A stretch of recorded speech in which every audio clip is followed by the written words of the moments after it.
So we had started looking at towers.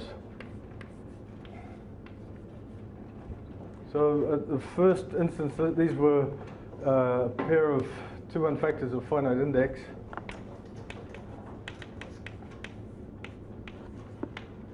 So if my definitions of finite index and basic construction were a little bit inadequate, then Masaki has taken care of that by giving us a lot of detail about what these things are. And anyway, the idea is that one can do this basic construction and then iterate it. And one gets a whole tower of two unfactors. Perhaps one remark which is rather important, which Izumi covered yesterday. He showed us that, in fact, he even proved quite carefully that M1 is actually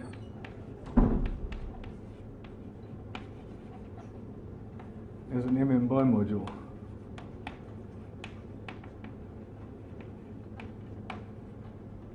M1 is actually the tensor product of M with itself over N as an MM bimodule, and this tensor product is purely algebraic.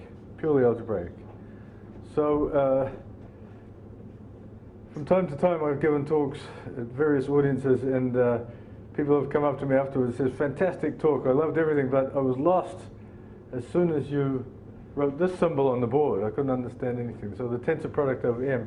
So let me tell you, just in case there's such people in here, what the symbol actually means. So it's actually equal to the ordinary vector space tensor product. And if you don't know what that is, then there's the door. And then you quotient that by the linear span of all things of the form, let's see, M1n tensor M2 minus M1 tensor M2. So that's the definition of the algebraic tensor product of, well, in fact, it's a bimodule thing. All you need, in fact, it's a left module with a right module. That's all the structure you need to do this tensor product. And anyway, this isomorphism propagates in the tower so that M2 is nothing but M tensor n M tensor n M, and M3 is M, and so on.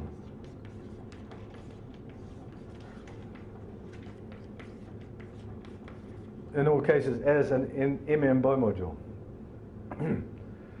Now, of course, the MM bimodule structure is all that's obvious in this tensor product, but we know, in fact, that it's an algebra. It has more structure than that, which we're going to take advantage of. All right, so the one thing that you'll perhaps notice immediately is that there's something wrong in terms of the numbering. M2 has 3 copies of M, okay, and M3 has 4 copies of M, and so on. So it should really be, the right way to number it would be to have M2 to call what we have called M1 to call it M2, okay. This is a sort of unfortunate accident of history. A lot of things weren't known when these things were first named, and so, but, attempts have been made to change the convention, but the ancient convention seems to live on. There's lots and lots of good reasons why this numbering is wrong, but I guess we can live with it.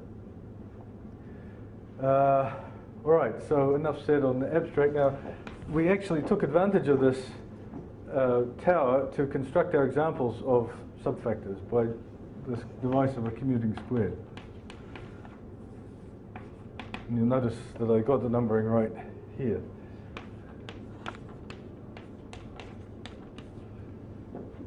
Officially, in fact, it should really be sort of a single A with a double subscript, but I hate double subscripts. No, I guess 2 subscripts. Well, if this had this commuting square property, then we could build this tower like so, and we got A infinity and B infinity, and up to a small completion, these were 2 unfactors. And one could calculate the index as the norm. This if this was finite dimensional inclusion, it's completely described by a matrix. This was this thing we spent a lot of time on yesterday, building up this graph, a bipartite graph, and the index B infinity, A infinity. Remember what I said was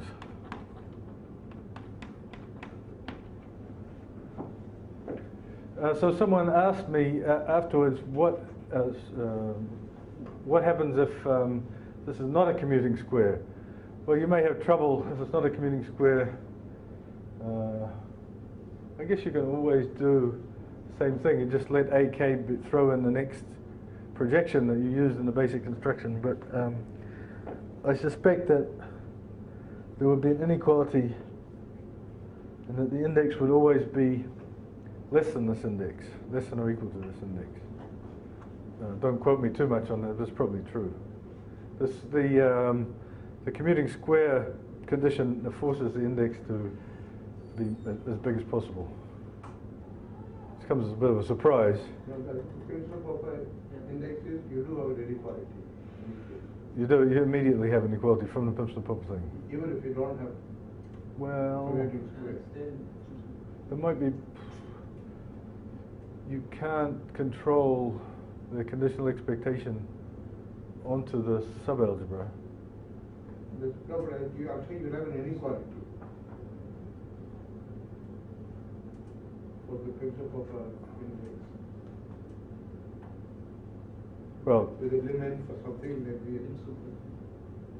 well, let's stay away from that. Sorry, you were saying you have a sequence lambda n of Yeah. And the index, take the limit of those. it probably is true, yeah, by the Pimsleur-Popper thing. Yeah. This thing is the Darpo. Sorry? That inequality is the Darpo. Oh, is it? Okay. Yeah. Then it must be right. Second case. That book's not quite as old as the Goodman Johnston. Okay. So anyway, in the case of commuting squares, you can actually calculate it, and it is the norm squared of the matrix on the nose. And so in that way, we can come up with all kinds of subfactors with all kinds of indices. Before I get down to today's business, I should perhaps add that some slightly thorny problem. If you recall, the original theorem which I stated about the index said that there were two regimes, and that mn was 4 cosine squared pi over n, or anything n equal to 4. Okay, now the original construction of this anything greater than or equal to 4 was a little bit fake. It used what Izumi talked about yesterday, this sort of non-extremality, and basically some type 3 phenomenon, fundamental group phenomenon, and it took advantage of the fact that the so-called relative commutant, or centralizer, no, this is Z sub m. And this construction dies, so you can no longer assert that you get anything greater than or equal to 4. Now, historically, since then, the subject has taken a very strange turn, and all due to Popper, in both positive and negative ways. So, mathematically and metamathematically. So, the first thing Popper showed was that, in fact, you can, this continuum will come back. Anything greater than or equal to 4 is okay, but it's not okay in any old 2-1 factor. And in fact, we have these two examples of 2-1 factors. There was L of S infinity. What do we call it? We called it C of S infinity bar. So the one that you get from by doing this left regular representation for S infinity, and then we had C of F, well, free group bar. And if you have a free group with more than one generator, you get it. We got this other 2-1 factor. I made the remark that for Neumann and Murray showed that these two are actually not the same, non-isomorphic. Well, it turns out that at least if I'm allowed to replace this by F infinity here, what Popper showed, and eventually I guess it was Popper and Shliaktenko who showed this, that this anything greater than or equal to 4 is okay in this to-1 factor. In other words, it has subfactors realizing any index value bigger than 4, but it's not okay, well, but in this one, the so-called, this one has a name, it's called the hyperfinite.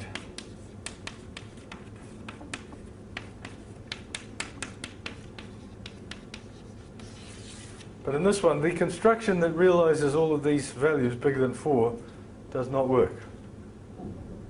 Okay? So at the moment, it is an entirely open question as to what is the set of index values bigger than 4 of irreducible subfactors in the hyperfinite. So open. And it's one of the more important open questions in the subject. Index values of irreducible subfactors greater than or equal to 4 and C less infinity.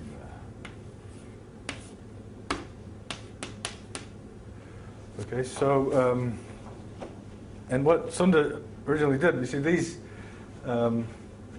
examples coming from commuting squares, it's easy that if they're sort of in an irreducible and obvious sense, it's easy to see that these subfactors are actually irreducible.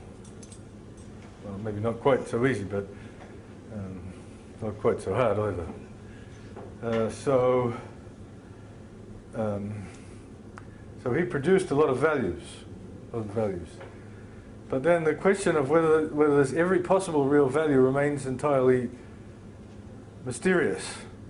In a sense, it's not open, and that Popper claimed way back in 1988, I think, as early as 1988, that there's a gap between 4 and something like 4.2.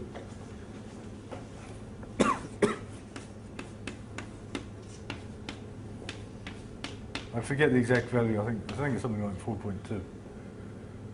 So in other words, there's no irreducible subfactors of hyperfinite with index between 4 and 4.2. It's an extraordinary situation that there's this difference between this hyperfinite case and this case. So one thing I certainly believe is this continuum bigger than 4, because I know how to prove it in different ways. Just ask a question, maybe make it out to it. In my experience, the only examples I know of sequence of irreducible index values which converge. Converge from below, right? Yeah. So that's another question is if there's any accumulation points from above in the set of values. But if I finish the remark on Popper's thing, Popper has never supplied a proof of this. Okay. Now he has gone on to do bigger and better things, but the problem remains. No one else is anywhere near where he was when he got it, so no one quite knows how to take this. Certain well-known people have expressed doubts as to whether this Popper's proof actually works. You're welcome to go and ask him if you want to get your head chewed off. So it's a very unsatisfactory situation for what is, as I said, one of the main theorems in the subject. And this question that I asked yesterday was the density. Is there a point beyond which the values become dense? Well, if that were true, then that would answer the accumulation point from the.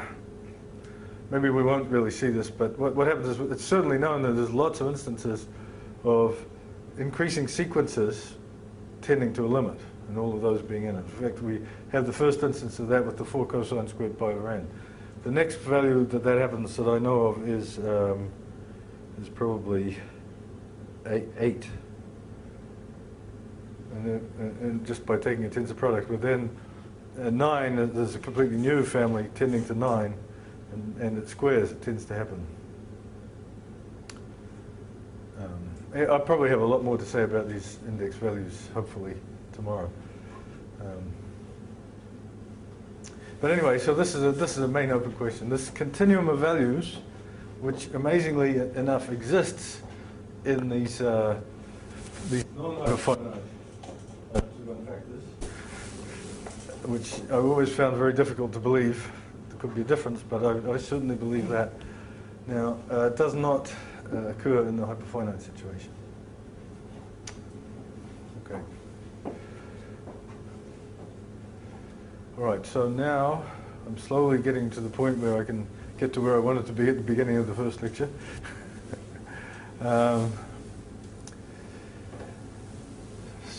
But now I have to return to this thing and define a new thing. What is, we really haven't yet got to the heart of the theory of subfactors. We've got this index, okay, and the index is a number and it's an invariant. Obviously, if you have two subfactors that are the same, then they have, that are, you know, same up to an automorphism of the big one, and they have the same index. But it's very easy to get lots and lots of different subfactors having the same index. I mean, you can just get that with groups if you want. You get non-isomorphic groups, their fixed point algebras will have the same index. So one was interested in further invariants, and there is this invariant which is called the Standard Invariant. And it's a good invariant, at least in it satisfies a criterion that has lots and lots and lots of equivalent definitions. And my planar algebras are going to be one of those equivalent definitions of the Standard Invariant. But let me develop it more or less historically by looking at this situation here, and we'll see it in one of its incarnations.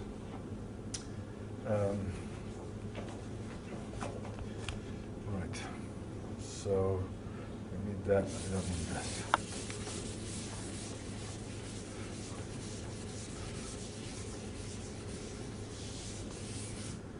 So if you were an algebraist, you know, then you would start this kind of tensor powers and so on would start, you would automatically start muttering homology, the words homology and Hochschild and so on.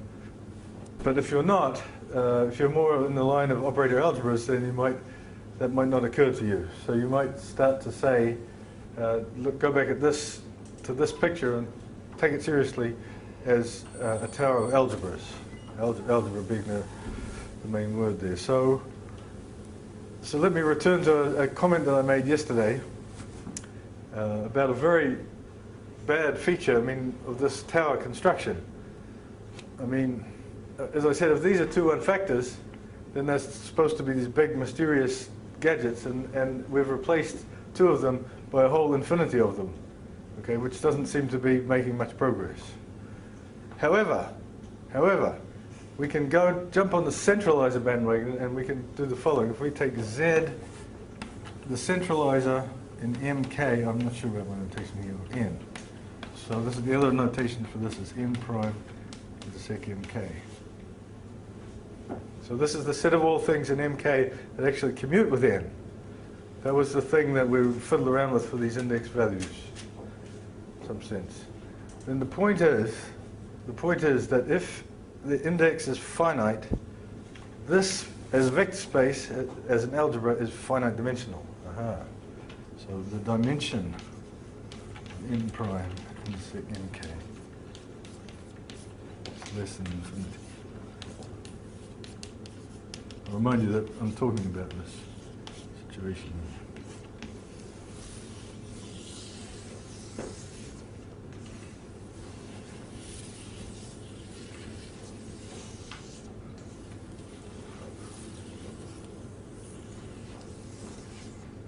Another one, just to show how important I think this is. Fortunately, its proof is almost trivial. It's, you know, von Neumann could have done it instantly. It's not very difficult. But the repercussions are tremendous. First one being that not only is it finite dimensional, but it's a von Neumann algebra. All right. Well, we spend a lot of time talking about finite dimensional von Neumann algebras and what's their structure, right? They're just given by a bunch of numbers, which give the size of the matrix algebras, all right? So first of all, they are So the first thing that pops out of this observation is that for each k, there's a bunch of numbers.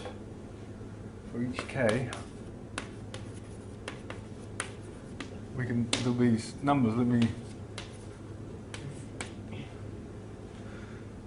Some numbers that you can write up, and this mk will be, this n prime intersect mk will be the direct sum of the 2 by 2, the 3 by 3, and the 1 by 1 matrices. Okay, we spent a lot of time on that. I hope you've all absorbed that by now. So not only that, but even better, we have that n prime, tautologically, n prime intersect mk is contained in n prime intersect mk plus 1. Okay, so we have an inclusion, a unital inclusion of finite dimensional von Neumann algebras.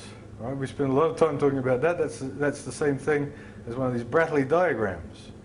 So if this here were to be n prime intersect m 3, then if m prime intersect m 2 happened to be that algebra, then it could happen, it could occur that the inclusion between the two is described by that particular Brattley diagram. Okay? So from this observation jumps a host of combinatorial data. All these numbers, all these dimensions, sizes of matrix algebras, and all the connections between them. Okay? That's what you see as an operator algebras. If you're a pure algebraist, you come across the same thing if you try decomposing mk as an n bimodule.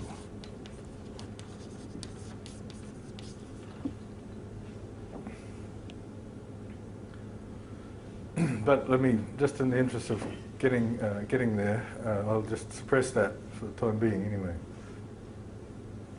So, so the last thing I have to say about the structure that comes out is that you might think that this Brattley diagram connecting n prime intersect mk to n prime intersect mk plus 1 is a little bit arbitrary, but in fact it isn't at all, because of this basic construction, which we analyze carefully in finite dimensions. Okay, and it's there because we, in this tower, we created mk plus 1 from the two previous ones by the basic construction. That's actually reflected in the centralizer algebras by the presence in the next one of the basic construction of the previous one. So if this were n prime intersect m3, this were n prime intersect m2, then we know that the next centralizer, n prime intersect m4, has to actually contain a basic construction, okay, which we know just reflect the graph. But because it's not, because there's a bit of sloppiness left around by taking the centralizer of n, there's a little bit more room, and you can actually get something else sticking out here. Okay. So the structure of the centralizer tower is rather special as Brattley diagrams go. It consists of a reflection of to go from one to the next one, consists of a reflection of the previous thing plus maybe some extra structure. So this is a possibility. In fact, of course, those of you know this actually exists for there are subfactors whose Brattley diagram is precisely this one for the relative competence. Anyway, so let me just tell you what can happen. So if I went back down here, maybe that'll make it a bit clearer. This would be n prime.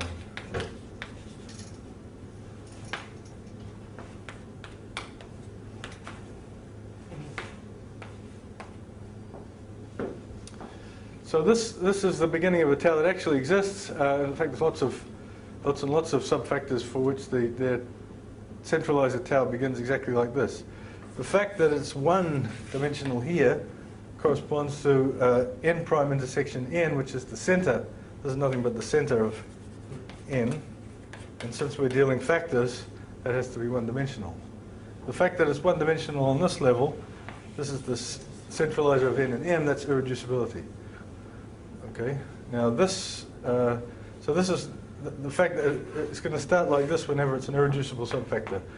The fact that this has dimension 2 is rather special, and it won't be the case in lots of subfactors. For instance, I think Zumi said yesterday that if m were equal to, so if n was the fixed point algebra under the groups, then this will actually be isomorphic to the group algebra in this case. So that's going to be a somewhat bigger algebra. But there are subfactors for which this happens. So anyway, what I want you to get the picture of, the important ingredient that's coming out of this is the so-called principal graph.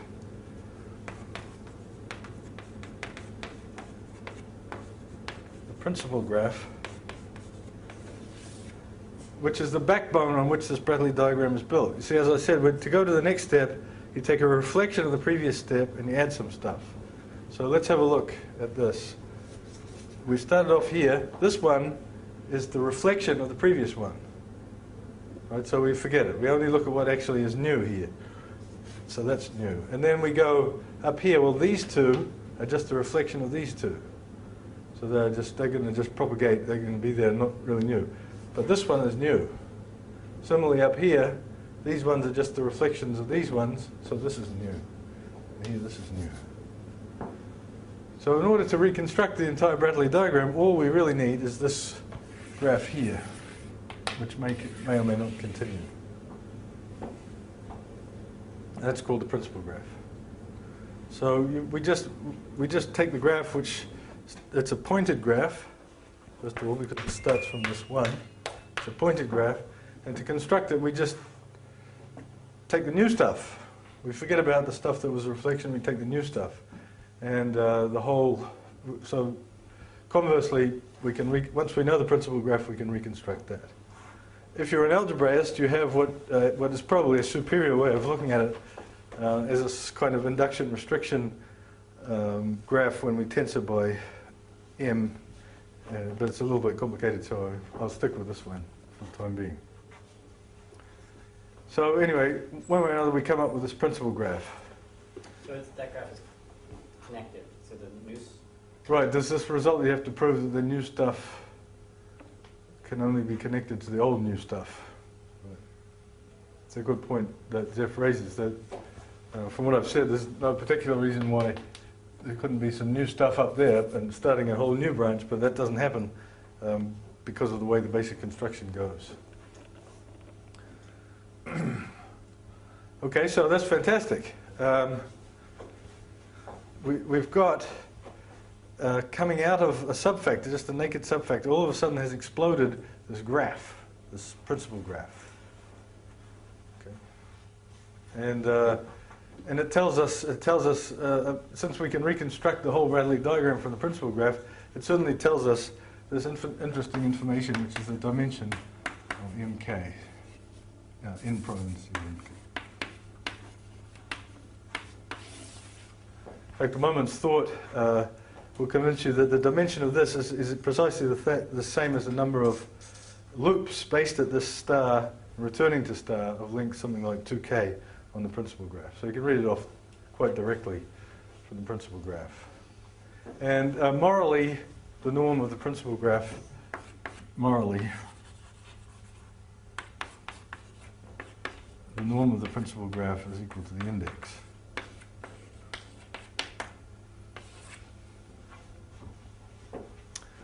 Well, morally doesn't always work, but we can behave that way for the time being. It's certainly true. Morally, it's certainly okay if gamma is finite. Okay. Gamma is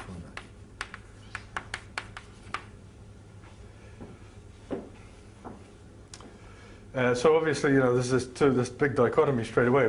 Gamma can be finite or infinite, and you can easily get examples of both. So this is referred to as finite depth. So Vaughan invented that term.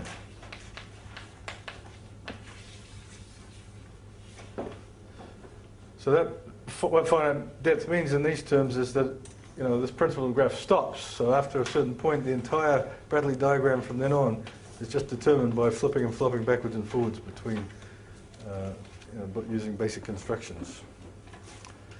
Okay, and the worlds of finite depth and infinite depth are sort of quite different in lots of ways, which I suppose you would expect. All right. So now I have it. I had to say what it was, and I gave a definition. Okay, there's lots of other definitions. And in fact, this is not a complete definition, but it's enough to get our hands dirty, very dirty, immediately. So the point is that it's obviously combinatorial in nature. So given a subfactor, it has this combinatorial invariant, which let's just say the principal graph. It's the principal graph. In particular, it has these dimensions. So the question is, how can you calculate it? So we come to a very interesting thing here. Suppose we had a commuting square, one of these guys. Then what's a commuting square? Well, the commuting squares we had, there's the Hadamard matrices and these bipermutation matrices and so on. Very combinatorial flavor. Okay, and lots of combinatorial objects you can take and then turn them into a commuting square. Okay? So you take this combinatorial object, you do this infinite construction, you get this infinite dimensional algebra and subalgebra on Hilbert space, and then you say, look at the invariance of that, and you get out a combinatorial structure coming out. Combinatorics in, combinatorics out.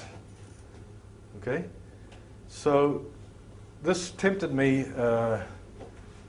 more than something like 25 years ago to suggest that one might initiate a study of what I call quantum combinatorics, where you would take combinatorial objects and feed them into this machine. You would say, give the commuting square and then try to calculate its invariance, its principal graph, at the very least the dimensions of these guys. Okay, so there you would be getting invariance, rather non-obvious invariance of combinatorial structures. So if you had, so you might hope to investigate things with non-group-like symmetry. That was the idea. If you know, there's this Rubik's cube, which is a group, but then there's these other versions which are not really groups. But you know, maybe you could use this quantum approach to understand them. So yes. Sorry, is there an obvious way to take a combinatorial object and create a commuting square? No. No. I mean, the hope was that. The hope was that there'll be lots of examples. One example is Hadamard matrix, complex Hadamard matrix, commuting square, numbers which are all invariants of the Hadamard matrix. Okay. So, for instance, as I said, there's 5 Hadamard matrices of size 16. Okay. Can you calculate their invariance, and do they distinguish the Hadamard matrices immediately, just as invariant, just as number? Okay. Well, the answer to the second question is certainly yes. You can distinguish them by these invariants. But the real problem is, and I call this sort of the greatest error that I ever made in my career, was spending many, many years trying to actually push this program through.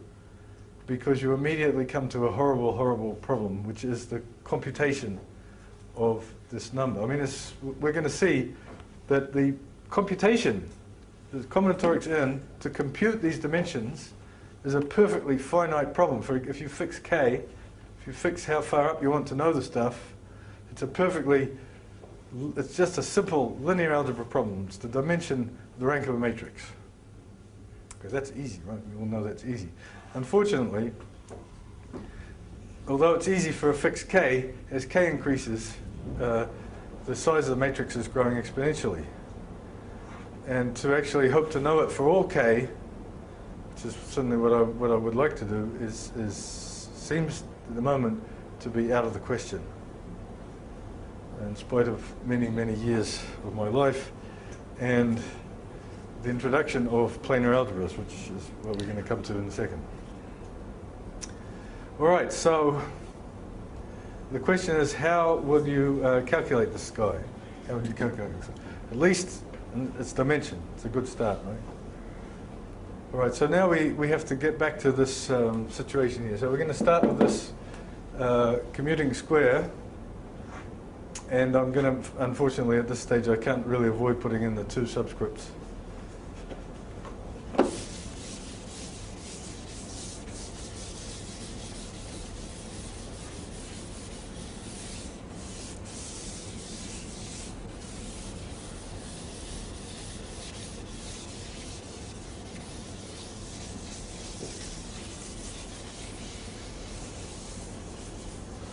So I'm going to put this commuting square as A00, A01, A11, A10, so on.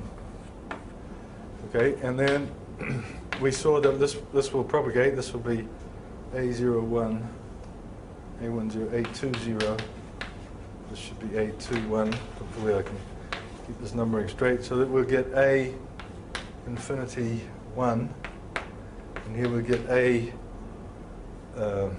infinity 0. This is the subfactor that we're interested in, right? We just iterated this basic construction, commuting square, kept everything fine.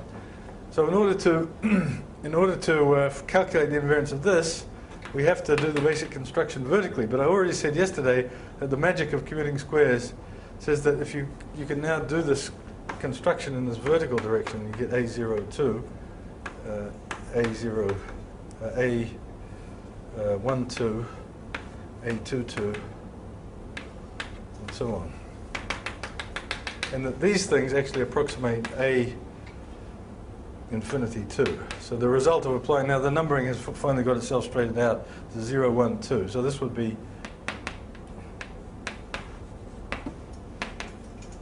your M1 for this pair. If this was N, this is M, this is M1, and so on.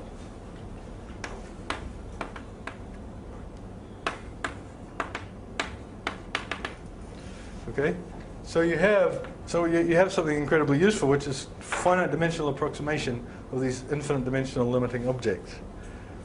And finally, there's this wonderful result of Ocknianu, which says that what we're looking for, right, we're going to have this A infinity K up here. And what we're looking for is elements of this algebra that commute with elements of this algebra. That's what we're trying to calculate. This is N, this is MK. We want the centralizer of N in MK. Okay, now, one way to avoid this would just be to do pure algebra. But if you don't want to do pure algebra, you want to do some serious math, you have to complete this, and it becomes a von Neumann algebra. Okay, and it could be that elements in the centralizer get introduced when you take the weak closure. Remember the closure in the von Neumann algebra sense. So we've taken these algebras, and then we've done, by this GNS construction which I haven't been into, we've taken a closure of them. So it could be that the centralizer elements that are in the closure. And that would be really nasty, because you could never really nab them. You'd have to approximate them all the time. Ocknianu says, don't worry about it, guys.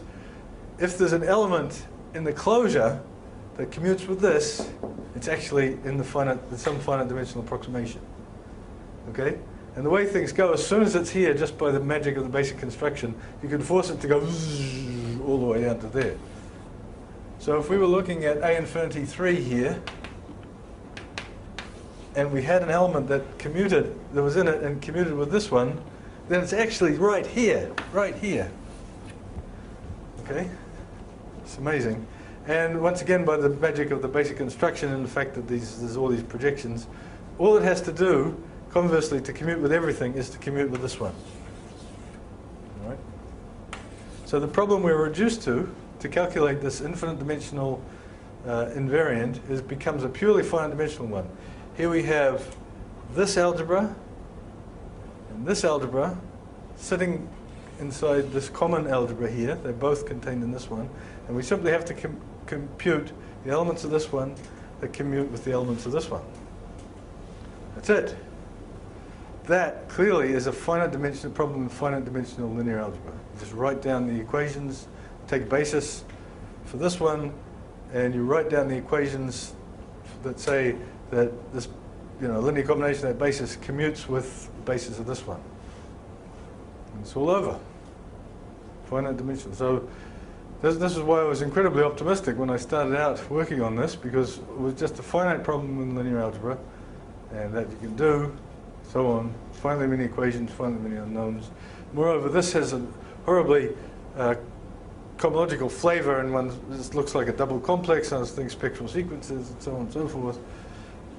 But in spite of that early optimism, it soon faded. Well, not so soon. I tried very hard, but it did fade eventually, and now I'm quite pessimistic about this program actually working. However, I haven't given up, certainly never will. And let's apply it in the case of Hadamard matrices. Okay? So now I'm going to suppose that this commuting square comes from a Hadamard matrix. So we have a Hadamard special case.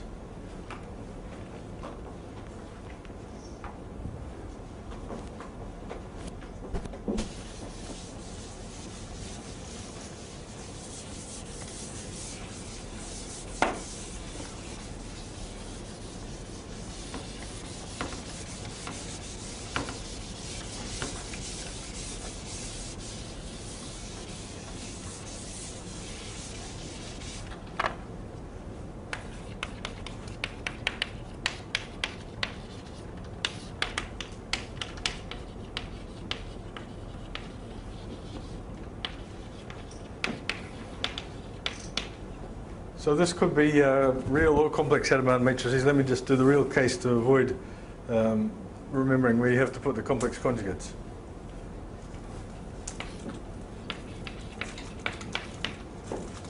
So as I said, all you have to do is write down the system of equations. You choose bases and you write down the system of equations that says that an element in here commutes with an arbitrary element in here. Okay, this is not magic at all. You just have to think about it and write down your bases. And instead of actually doing, I'm going to give you the answer. Right?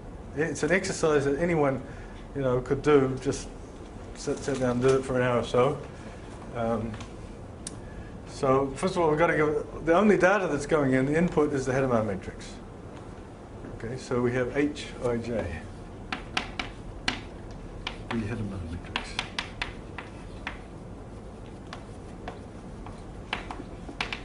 Size H. So it's an H by H matrix, capital H by capital H matrix, and it's so H is a multiple of 4, except for that first one. So here's the equations. Sigma. Let me cheat. Consult my notes. So this is to get the equations for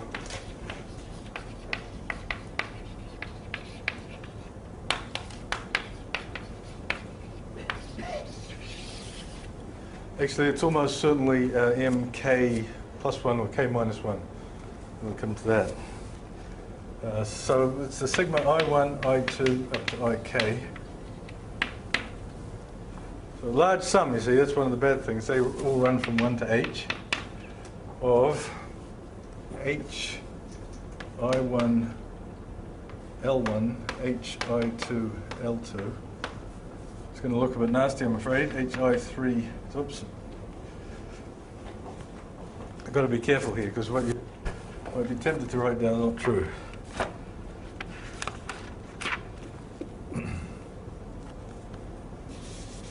So watch carefully here. This is the. So I'm going to have I1, L1, and I'm going to follow that with I1, L2. Then I'm going to follow that with I1, L1, I2, L2, I2, L2, I2, L3. And then I'm going to finish up with H, IK, LK plus 1. Then I'm going to have variables, X, these are the unknowns, X, they better be I1, I2, IK. Right, so these are unknowns. I'm writing down a system of equations. The number of unknowns is now h to the k. Right, these indices vary from 1 to h, and this k indices, so it's h to the k. H times h, yeah, h to the k unknowns. So these are the unknowns.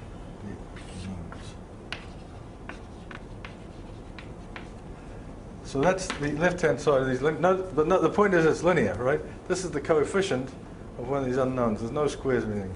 This is delta I1 ik plus 1. Kronecker delta of ik of I1 and ik plus 1. Hang on.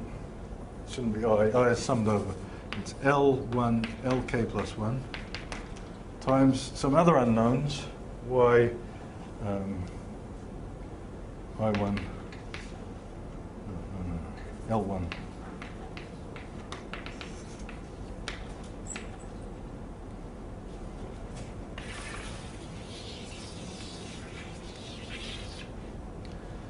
Okay, these are also unknowns.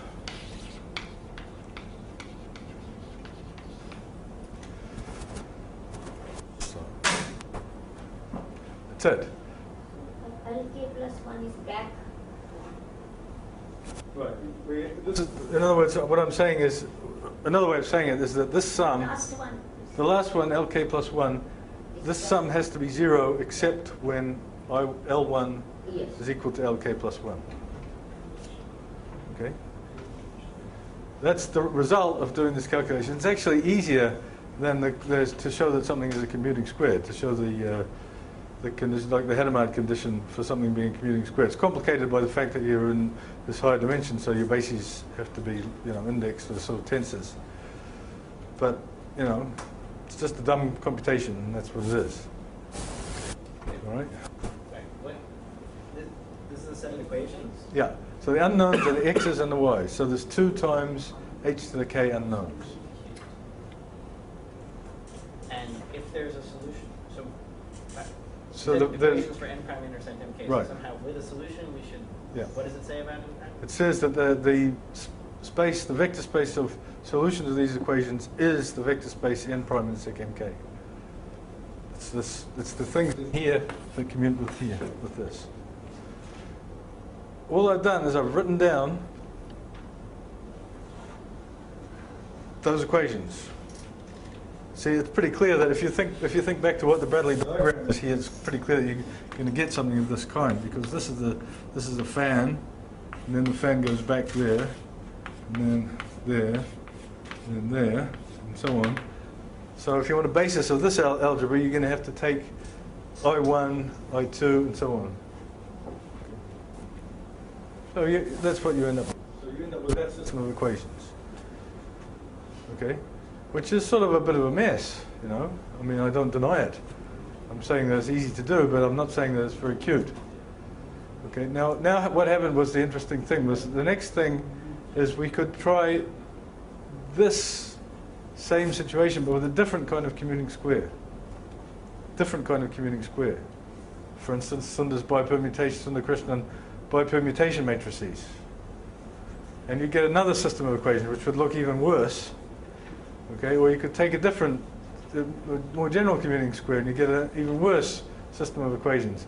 The point is, all of these equations have some similarities. And in fact, what I eventually realized was that there was a pictorial way to represent these equations so that the actual details of interpreting the pictures would differ from commuting square to commuting square, but the underlying structure of the equations was exactly the same. So I'll tell you what that structure is in this equation here, this situation here. So this is a way, of course, you can't remember, even I couldn't remember what the equations were, but it'll be easy to reconstruct them once we see the picture.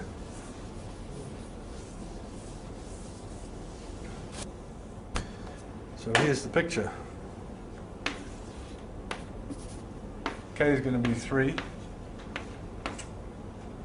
This is going to be X. And this is going to be Y.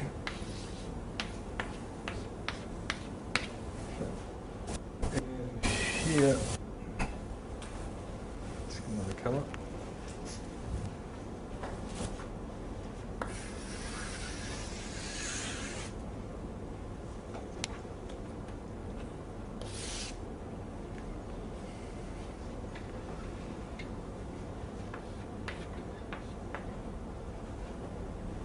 All right? So that's the structure in which all of these equations are going to, all going to have, no matter what commuting square you have, the way the equations is just built on the scaffolding somehow. So I've got to complete it a little bit for this.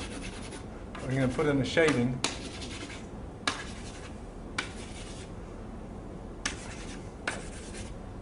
Over here, which is going to be the same here.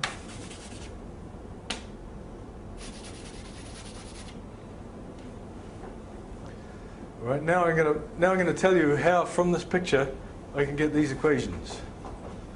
All right, so I'm going to put L1s, and there's going to be, I'm going to imagine somewhat as Zeph did when he gave his talk. He had his spin networks with sort of indices sitting on the edges, and then you summed over contracted edges. Well, I'm going to do something very similar, except my indices are going to sit in the shaded regions. So I'll have L1, L2, L3, and L4. And K is equal to 3 in this case. So I've got 4, that's correct. So this is going to be the same thing. In the same regions, I'll have L1, L2, L3, and L4. And immediately you see this delta, L1, L4, cropping up. If this index is associated to the region, then this is L1 and L4 are associated to the same region, so it can only be non-zero if L1 is equal to L4. And finally, I'm going to put in the summing in. So the idea is that we contract over, we do these contractions over things that are you know, totally surrounded. So we put the I1s, I2s, and I3s there, and I sum over the I1, I2, and I3. Okay. This X, you see, this is one of these sort of tensor things, except that instead of having the things on the legs, the things are on the regions. I1, I2, I3. So this is X, I1, I2, I3. All right. And this is Y, L1, L2, L3 over here. And finally, I just have to figure out where the Hadamard, how I put in the Hadamard matrix entries. And the idea is that these things here are themselves funny little tensors. And here I read off I1, L1, I1, L2, I2, L2, I2, L3, and so on. Okay, so the idea is that there has to be there's two possibilities, you see, according to where the shading is with respect to the blue. So if we're in this situation here, then that is a you know, corresponding to one of Zeph's spin vertices. This is H of I1, L1, and if the shading is the other way around, so this is L1, I1. If the shading is the other way around, so, and this is L here, and it's I there, then this will be H, I, L there. All right. So what I've described somewhat informally is a way to take this diagram as a mnemonic. It tells you how to reconstruct these equations. So first of all, we arrived at these equations by looking at this algebra, and then we said, well, there's this mnemonic. If we think of this as being x and so on, with this, and the equations as being this blue string being able to come over the x and produce a y, okay, then that tells us we can reconstruct the equations from that. So this gives a representation of these equations. Right. Now, if instead of taking that commuting square Hadamard matrix, I'd taken the one coming, which I said this other one, tensor product one, which gave the Sundar-Krishnan bipermutation matrices and other things, I would have got a different set of equations here, but I could have represented them on the same picture. Simply, in that particular case, we would have got exactly Zeph's spin networks that he was talking about. Was that what they were called? Spin networks? Tensor networks. We would have exactly got his tensor networks. These variables now, instead of sitting in the shaded regions, they would have sat on these what were they called? The edges? Edges. Okay? And instead of reading off this being the Hadamard matrix, we would have a bit more data because we have 4 things here. And we would have got as input to the equations something depending on these 4 things that would have been conventions as to how to use the four things, and the four things were given by this unitary that gave us the original commuting square. So the picture is that whatever the commuting square is, there's something to be put at these local tensors here, which comes from the Hadamard matrix, comes from the commuting square. The equations always look the same. They always look the same. Right? And now once you do this, you can't help playing around with these equations and manipulating these pictures. And what you see immediately is... I just want to make sure, so the L's are fixed, counterclockwise? Right, the L's are sort of the external things. And you're letting I's vary in these. And the I's get summed over. And each choice, each sort of labeling of these internal regions, you get this contribution. Each labeling of these internal regions corresponds precisely to one term in the sum. But the picture itself doesn't change. The picture doesn't change. So you don't redraw that blue line in some other way. No.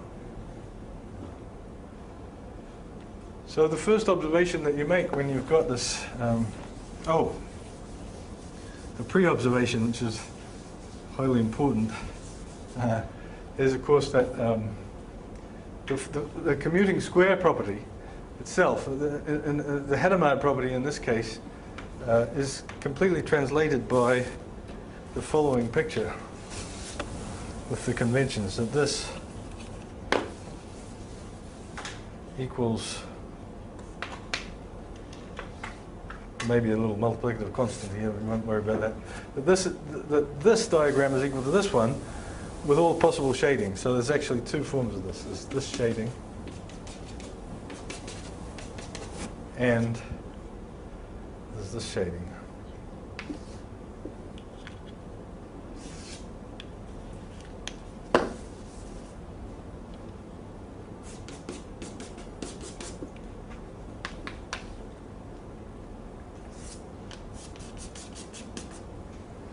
Okay, so if you write down, we know from the conventions about summing over totally enclosed regions, there will be no sum in this one, and there will be a sum in this one. If you write down these equations for the HIK, you'll get immediately the Hadamard conditions. Okay, so Hadamard matrix, or in general a commuting square property, is exactly equivalent to the equality of these two pictures. With these two, this equals this, and this equals this. Right, so now we've translated everything into pictures somehow. We can forget about the equations, the details of the equations altogether, and we can just say, well, they're going to be represented by these pictures, and in these pictures I'm free to do these manipulations. Okay, locally I'm perfectly free to do these so-called type 2 Ramanujam moves anywhere that I see fit. So for instance, I could convert this equation into another equivalent version by doing the following. But this one by the Ramanujam moves, this one would pull through these two and end up maybe for k equals 2, this one maybe for k equals 8, and then there might be another one here, x3 for k equals this, and then I can join these up and leave some boundary, these ones going to the boundary, just as Zeph was doing in his tensor networks. And then I've got a new thing with all of these edges around it. You see that now we start to want to actually put an outside boundary around the whole thing and close it. Close it all. Okay, and the sort of result of all this is that if I have solutions x1, x2, and x3, say of these equations, and I combine them in such a planar picture, then I get another solution. So that's the proposition, and it's obvious to prove. All I have to do is prove that the blue line, that if I have a blue line, that it will sweep right through and produce some y's. Well, how do I do that? Well, I take this blue line, I bring it down, I sweep it by the x, it's allowed to do that, then I sweep it by the x2, it's allowed to do that, and then sweep it past the x3, and it's allowed to do that, and it can sweep through the whole thing. All that's going to happen is every now and again it might have to meet one of these things, and it can do that by the Hadamard property, by the commuting square property. And when it sweeps by one of them, the x's change, right? Sorry? When it sweeps by One of the x's, it produces a y. Produces a y, and all the shadings get reversed. So the theorem is that I'm going to define the object necessary to state the theorem. The theorem now is that the solutions of these equations form what's called a planar algebra. Okay? And this is how I was led to this notion of planar algebra. This is exactly the historical path that led me there, was this reasoning. And the reason I wanted to do it was that these were the obvious symmetries of the equations. This was the structure which would allow me, I hoped, to actually solve these equations for all k in lots and lots of cases. Okay? So you can combine the solution, and you know, this diagram in calculus proved so powerful that I was starting to prove theorems about subfactors, but they were only true for subfactors that arose in this way. Okay, from a commuting square. So I began to suspect that maybe the pictures were somehow more universal than just these equations, and in fact the result was that I managed to axiomatize subfactors, you know, themselves to a certain extent just by the pictures. But that was years later in the game, by a result of Popper. Originally, this was what planar algebras were, and they were for this specific purpose of solving these damned equations.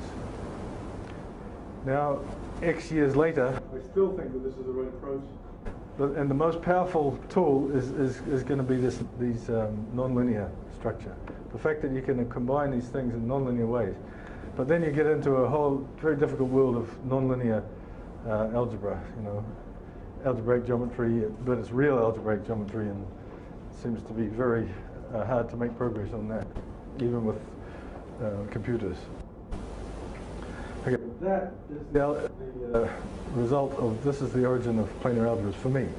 It's very, very concrete, very utilitarian object. It was never intended as some kind of categorical language or anything like that. It was intended as a tool to solve equations. Okay, so let me say briefly what this situation is for the Hadamard matrices. Having developed all this technology and so on and so forth, and applied it as much as possible to that Hadamard matrices, real Hadamard matrices. This is the truly abysmal situation, our ignorance. This shows our incredible ignorance. So, first of all, you know, it's not all that bad. I can actually do it in some cases. So, in the 2 to the n by 2 to the n Hadamard matrices, there's the standard one where you take our 2 by 2 matrix, 1, 1, minus 1, blah, blah, blah, and then you take the tensor powers of that. That one we can completely solve. We don't need the planar algebra technology at all. It's just a group theoretic thing. It's very simple. We know the answer. And the answer is something like the dimension of n prime intersect mk is 2 to the probably k minus 1 at a guess. Some version of 2k. Okay. That was easy. Now, so the dimension, the size of the Hadamard matrices were 1, 2, 4. So this case is taken care of. Turns out that this case is taken care of. Then 8, that's 2 to the k, so that's taken care of. 12 is the first one. Okay? For 12, we know unbelievably little. Okay? It's just appalling. This is not, you know, 12 is not a huge number, but unfortunately 12 to the n grows rather quickly. So what I know for sure is that the dimension of n prime intersect m2 is 2. The dimension of n prime intersect m3 is 5. The dimension of n prime intersect m4 is 14. And the dimension of n prime intersect m5 is 42. So are you saying that the dimensions are independent of the Algebra matrix? No, not at all. Given the size of the Algebra matrix? Yeah. In 12 you have more. Oh, sorry, I'm sorry. At 12 there was only one Hadamard matrix. Real Hadamard matrix. There's only one. Oh, in 16 16 is more. But in 12 there's only one. And this is what we know. No, but can these numbers be different for different Algebra We'll see that, we'll see that. But for 12 there is only one Hadamard matrix. So there's only one set of numbers. All right. So let's go on to 16. So I don't know it any higher than this.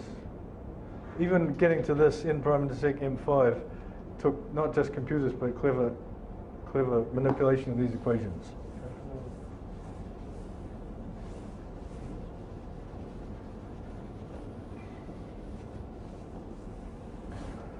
So Hadamard matrices of size 16, that's the next number. Right, 12, 16. Yeah.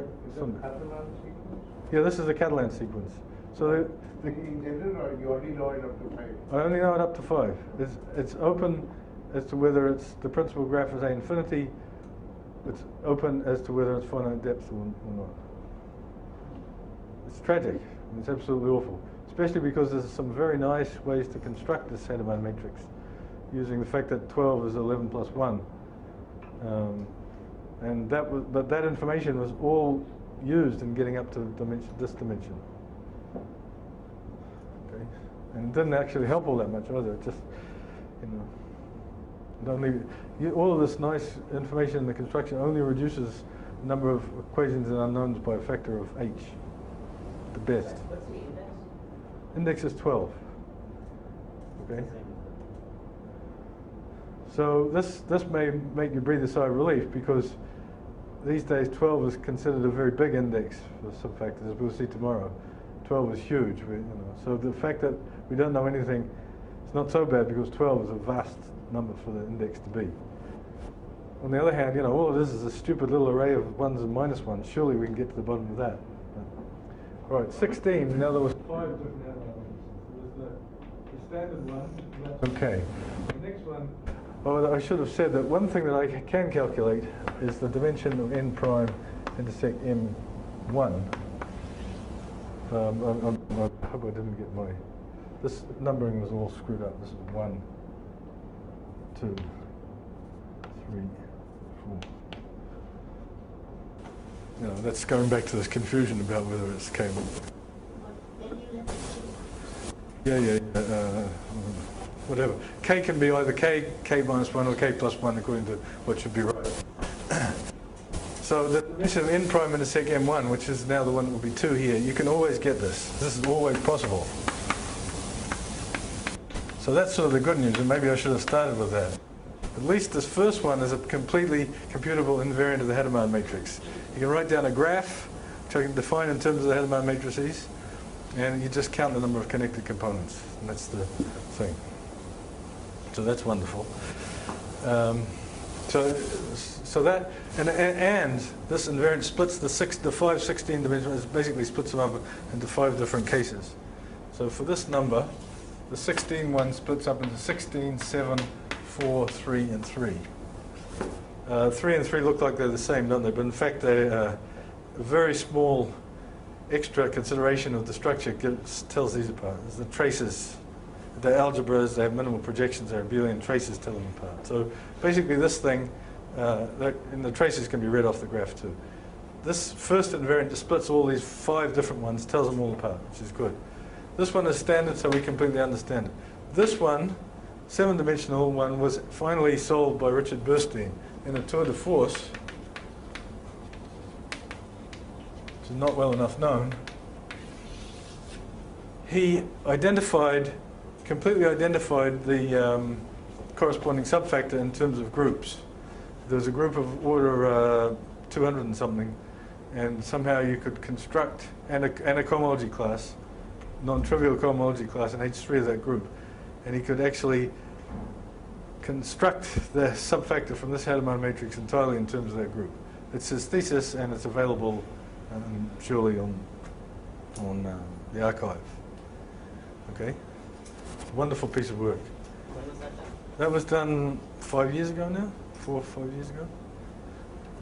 And this case, I've pushed him to try to do that, but he says that's a lot harder, and these cases are unknown. What is known is some of the higher relative commutants. So n prime intersect m, k is probably known up to about k equals 4 for all of these examples here.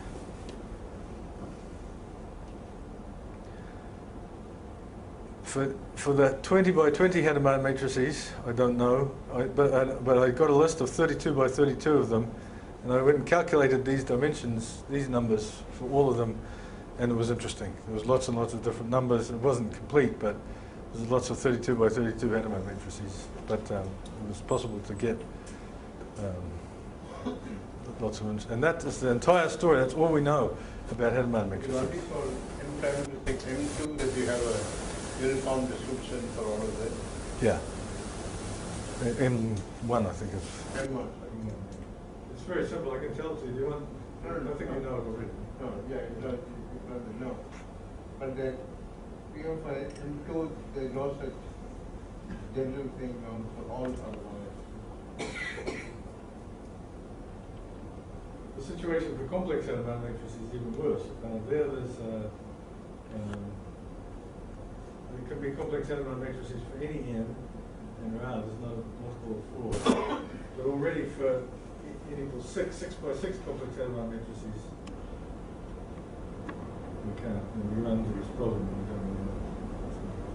The 4 by 4 ones we know. So 5 by 5.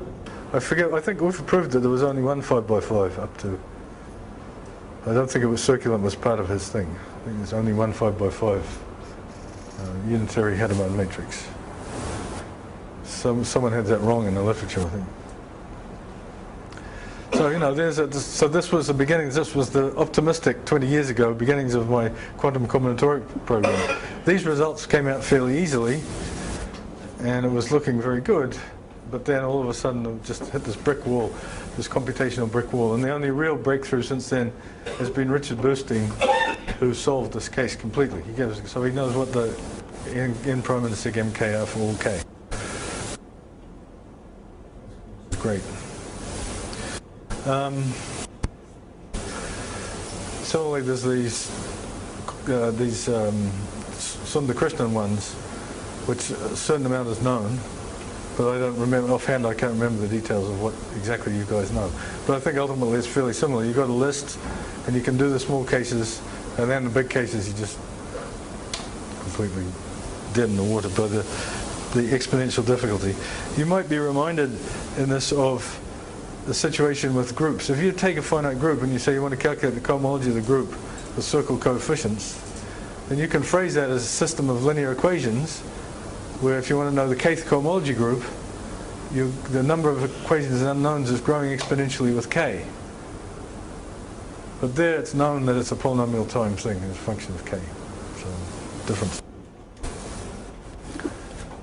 Right, so now finally, I've got to the beginning of the first lecture. Right? We're there, now we're starting. So, I want to define planar algebra. So in other words, what I want to do is, I've been drawing these pictures already. I want to give you the abstract, all of the essential properties of the pictures, which come out of these, which came from all these examples just by varying the commuting square. You always ended up with the same pictures. And I want to axiomatize the whole structure, and that will have lots of advantages. All right, so starting a new topic. If you weren't here at all, you could actually walk in the door now and hopefully understand what's going on, but you would have no idea why.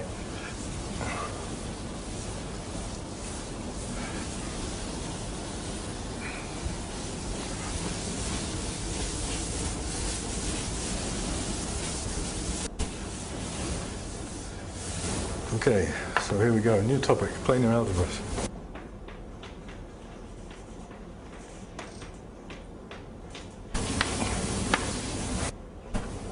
By the way, there's one thing that you might, Zeph or others might keep in the back of your minds is that when I drew these networks, it was very important that the strings, the things connecting the things, be planar, be non-crossing.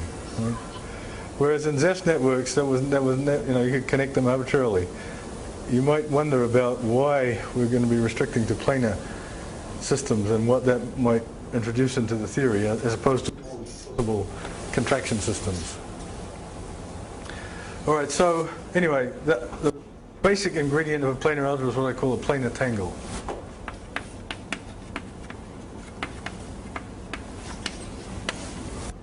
So a planar tangle has some certain non-negotiable structure. Okay. In order to call yourself a planar tangle, you have to have the following things. After that, you have to have a big disk. You have to have some internal disks.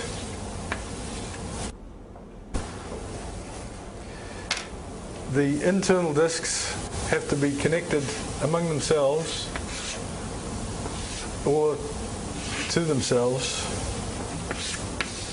by curves, which are called strings, and the strings can also So I've written in blue, that's a string and not a disk. So there's 1, 2, 3 internal disks and a bunch of strings and an external disk. The strings go around Sorry, the strings are the blue ones. the blue ones go around. The blue ones can certainly go around the internal disk if they have a chance. Remember, they have to be planar, so in order for that to happen, you're going to have some situation like this. Okay, this is non-negotiable. Planar tangle has to have this, and also has to have some other data at each of the disks, including the external one. The strings divide the external points where the strings meet the disk, divide the disk, the boundary of the disk into intervals. And for each of those intervals, I'm going to choose one of them, which I'm going to mark by a dollar sign. The choice of the dollar sign is new. So this dollar sign means that this is the marked interval. This is the marked interval. This is the marked interval. That's the marked interval. Okay? Those are the non-negotiable ingredients. That's all. So this is the most general form I'm going to omit for a planar tangle. Now comes the thorny, vexing question that what do I actually mean by that picture?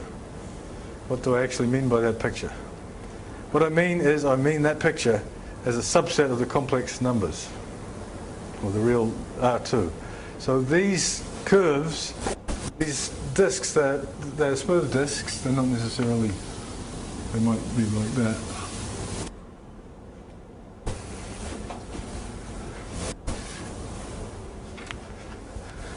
So this sort of takes a bit of grasping, but this is what it took me a long time to come to this as the meaning of this picture. I mean that picture as a subset of the complex, of the real R2, of the plane. So there's these curves, which are actual curves, C-infinity curves, which are the disks, and the strings have to be, they can't go inside these disks and they can't go outside the big disk. They have to meet these disks transversely. They can't just come to an abrupt end in the middle of nowhere, and they can be closed or they have to meet the things. And I mean that picture as a subset of the complex plane. So if I change this one to that, that's a different planar tangle. Different planar tangle. Okay? These internal disks, if I made this one more than that, that's a different planar tangle. I changed the planar tangle. All right? So the planar tangles admit the structure called, there's an operation on them, it's called gluing. And it happens only incredibly rarely that one can glue planar tangle and get another planar tangle. What happens is, it could be that this particular disk here happens to actually be, on the nose, the external disk of another planar tangle. So it could be that there's another planar tangle sitting inside here, and so this is supposed to be another planar tangle, and let's put some strings in here, the boundary points of this planar tangle meet up correctly with these ones, so that, and the distinguished intervals of the boundary are the same as part of this tangle and part of this tangle, so that when you remove this disk here, you get another planar tangle. Then, and only then, can we talk about this being the result, this new planar tangle being the result of the gluing of the first one and the second one. Orientation. No orientations, no. This looks like connected sums. It is what it is. This is my definition of gluing, and it's incredibly, unbelievably restrictive. I can't say, take this tangle and move it over here and say I'm going to glue this one in there. The only way it can be glued is if it's there already. Okay. This has the advantage of making the gluing a sort of tautological definition. The only way you can glue tangles is if they're already sitting there as a glued thing. We may have to revise this definition. But I've come to this after 15 years of thought on the subject, how to define this. That's what I mean by tangles. I mean subsets certain collections of subsets of the plane. And when I say that they can be glued, I mean precisely that. They're sort of already there. So another way to say it is, I could say that this tangle here is the result of gluing two tangles, where the two tangles to be glued would be the outside of this and the inside of that. Okay, so there's a sort of composition operation. If I have two tangles, I can talk about T circle S, if it happens to be possible. There's no point about saying which internal thing I'm gluing on, because there's just no choice. It's just, there's only one there that can be glued. So all of this stuff can be found in my latest notes of a course that I gave at Vanderbilt in the fall semester. It's on. You can get to it from my webpage. Okay, so there should be some questions now, I hope. What if it has to be on the nose, then what purpose are the dollar signs playing? If your gluing has to be on the nose. Well, that, the dollar sign for the. this is a good question. Is for T and for S must match. This is a good question. So if you take it, this one, this tangle here, the original tangle that I drew, could be obtained from gluing from the thing with the dollar sign here or the dollar sign there. Or when you glue them, you get the same tangle in the end, no matter where the dollar sign is, provided it's the same on the outside, provided you can still glue. And by saying everything is a subset of R2 except where you place the dollar sign. The dollar sign has a little. That's a little bit of extra data, right? But it's a good point, Vijay. I mean, with this definition of gluing, the dollar signs don't really play any role. No. But I still want them, as you know, in order to. There was a question that people didn't give Zeph a hard enough time on. He managed to talk his way out of it, which is, when how do you have these edges in his networks and the spins go to the edges, but how do you know which, there's a sort of n factorial ambiguity about which edge is receiving which which index, and the dollar signs sort of take care of that ambiguity here. But it's true, as subsets of the plane, with this definition of gluing, you don't need the data to be added afterwards. And because of the planarity, that n factorial ambiguity is reduced just to an n ambiguity. Okay, so that's the planar tangles with the gluing. And so I'll give you now the definition of a planar algebra, and then we'll stop, I think. Yes, that'll work perfectly. So definition of planar algebra.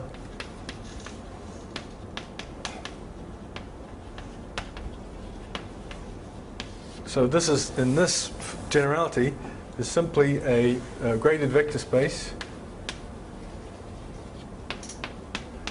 P, which is pk. So we can put P there, which is pk. So that's the gradient k equals 0. Plus an action of the tangles. And what do I mean by that? What I mean is, if ever I have a tangle, let's get a slightly simpler one, and I have elements, so the k is supposed to correspond to the number of boundary points. So whenever I have a tangle, any tangle, I can put in here an element v belonging to P2, a w belonging to P3, and a VWX, x, belonging to P2. And out has to pop an element of 1, 2, 3, 4, 5. This belongs to P5. All right, so I've drawn it with this picture where I've stuck the elements in the disks. What I mean is there's a multilinear map from the corresponding product of vector spaces P2, P3, and P2 to the vector space P5. Okay? But if you think about it, this notation of putting them in there is just like saying, it's exactly the same as saying f of x, y, z, where the places in between the commas are the disks, where you put the elements of the function. So you formalize that, That's fine. So an action is obvious. So compatible with the gluing.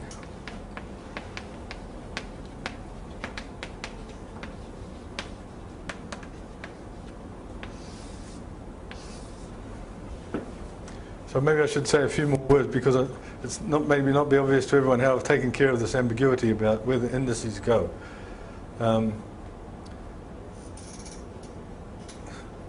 The action is what is a multilinear map is going to be. We're going to take a vector which is going to be a function from the disks. The disks are actual honest subsets of the R2. They're going to function from these internal disks. That's an element of the direct sum of the vector spaces, and it's a function. This tangle is going to define a function from that vector space to the vector space of the boundary. Compatible with the gluing. So that means that let's do a gluing, and we'll see what compatible with the gluing means.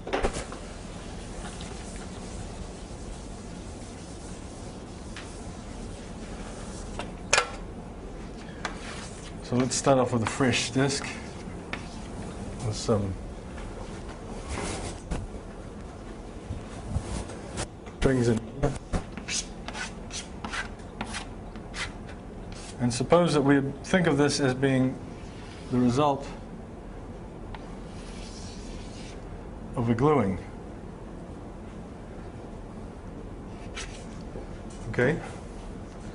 Then we can have V, and ultimately V2, V1, and V3 are vectors that can be put into these different slots. I mean, you have to formalize all this, but you'll find it all done. The axiom says that there's two ways to do it. You can think of this tangle here, the internal one, and put in V1 and V3, and you'll get out a vector in the vector space corresponding to the boundary, which is exactly the thing that you would input into the big tangle with that unglued. So you'd have a V2 and the output of these two. That's one way you could do it. You get a vector. Or you could do the actual gluing first and put V1, V3, and V2 in straight away, and you get another vector. The gluing axiom says that you get the same thing. And so that's axiom 1, and axiom 2. And here's the one that causes you to breathe a big sigh of relief, because there's all of these possible tangles. There are all of these uncountably many subsets of the plane, but axiom 2 says that this action depends only on the tangle up to the left side.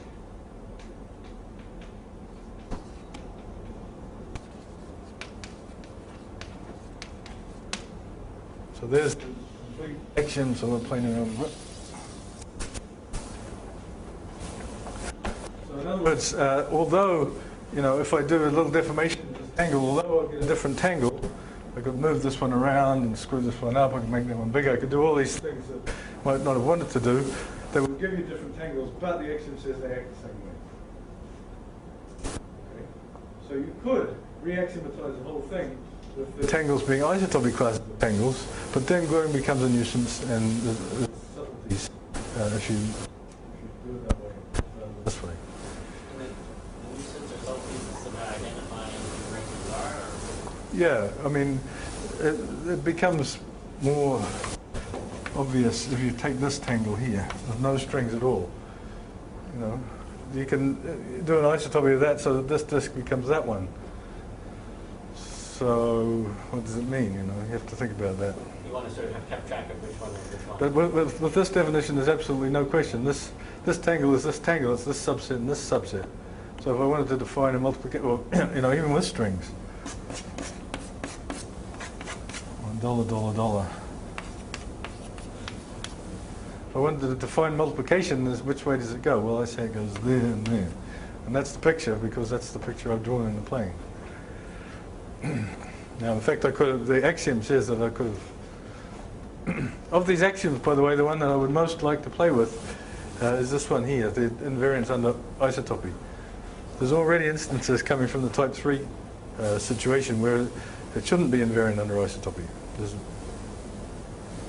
Things change when you do isotopies, but not by very much. in the non-extremal and type 3 cases. Okay, so that's what a planar algebra is. At this stage, it's incredibly general. I'm saying nothing about these vector spaces except that they're vector spaces, and nothing about the action except that it has to be compatible with gluing and isotope.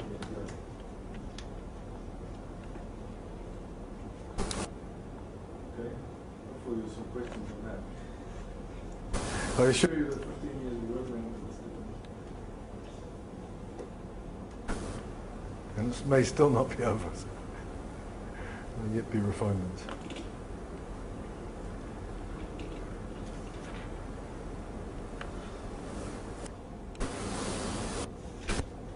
And you don't make that non-deterministic condition? Well, okay, so what I've defined is the most general thing that I'm prepared to admit at this stage that I'm prepared to call planar algebra.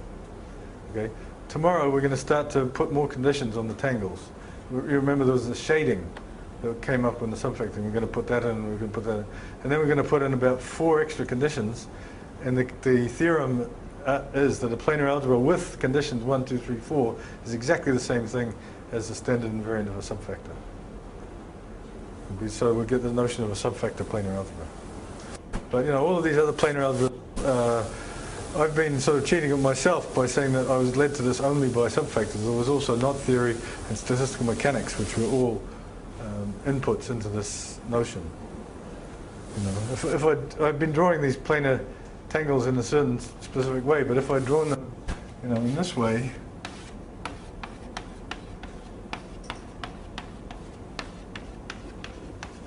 with the strings being like this, then you might have a completely different idea of what I'm actually talking about.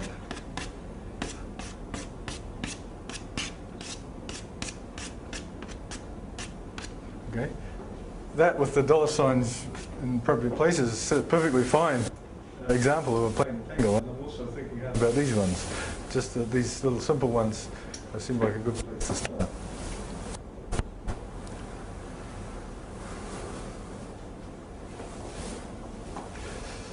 Okay, so that's it for today.